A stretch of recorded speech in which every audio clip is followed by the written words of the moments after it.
Good morning everyone. আজকে Saturday, আমার পড়াতে যাওয়ার নেই, তাই আমি 8:30 নাগাদ উঠেছি আর খুব খুশি আমি এতক্ষণ ঘুমিয়ে।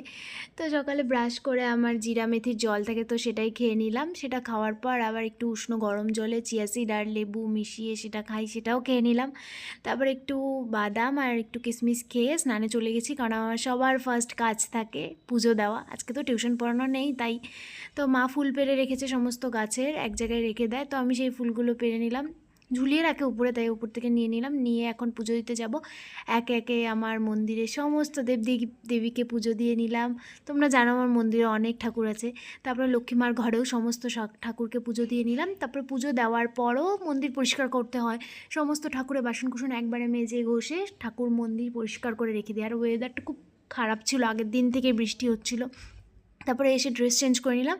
আমি প্রথমে বলেছিলাম যে আজকে আমার পড়ানো নেই, কিন্তু আমার মাঝখানে একটা স্টুডেন্টকে পড়ানো হয়েছিল না, তো সেটাই মেকআপ করতে হবে বলে আমি বলেছিলাম আজকে 10:30 নাগাদ পড়াতে যাব, স্কুল বন্ধ থাকে স্যাটারডে করে, তাই তো আমি রেডি হয়ে নিলাম। আর প্রতিদিন সকালবেলা করে চা খেয়ে খেয়ে এমন বাজে অবস্থা হয়ে গেছে না, মানে হ্যাবিট হয়ে গেছে আমার, যে ক্রেভিংস হয় খুব চাই। তো মাকে বললাম, তো মা চা করে দিয়েছে, তো আমি চা বিস্কিট খেলাম, খেয়ে ব্যাগ নিয়ে বেরিয়ে পড়লাম পড়াতে যাব বলে।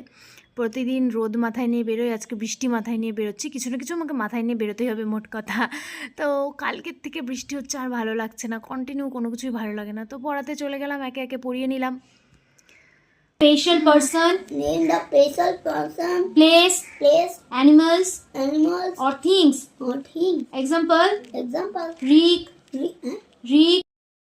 তারপর পড়িয়ে বেরিয়ে পড়েছি, তখন বৃষ্টিটা কমে গেছিলো, কিন্তু চারিদিকে এত ভেজা ভেজা, আমার এই কাদা কাদা একদম ওয়েদারটা আমার ভালো লাগে না। বৃষ্টি ভালো লাগে কিন্তু ভালো লাগে না। তারপর বাড়িতে এসেছি 1টা নাগাদ, তো এসে লাঞ্চ করে নিয়েছি। আর আমার ফেভারিট রান্নাবাড়ি হয়েছে আজকে, পটলের রসা হয়েছে আতপ চাল দিয়ে, তারপরে পনির আলুর তরকারি হয়েছে, শাক হয়েছে, আর আমাদের গাছের লঙ্কা চাটনি, আর হলো মিষ্টি কুমড়ার পাট পকোড়া হয়েছে। তো আর আমার খাওয়ার পরে বাইরের ওয়েদারটা এত সুন্দর ছিল, ওয়েদার দেখে দেখে আমি এই ভাজাভাজি দিয়ে না, আমি এই চাটনিটা খেতে খুব ভালোবাসি। আর আমার মা আজকে বিয়েবাড়ির স্টাইলে চাটনি করেছে, এত টেস্টি হয়েছে না, তো সেটাই এনজয় করছিলাম।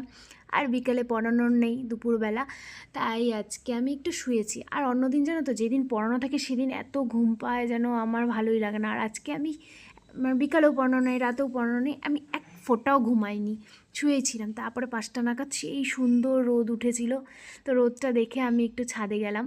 তো ছাদে যাই, দেখি না এতটাই রোদ, আর থাকতে পারছিলাম না। তারপরে দেখি ওই পাড়াতে আজকে শীতলা পূজা হচ্ছিল, তো সেটাই দেখলাম। ওকে, দ্যাটস ইট ফর টুডে। এইভাবেই আজকের দিনটা কাটালাম। আবার নেক্সট মিনি ব্লগে দেখা হবে। Bye bye everyone.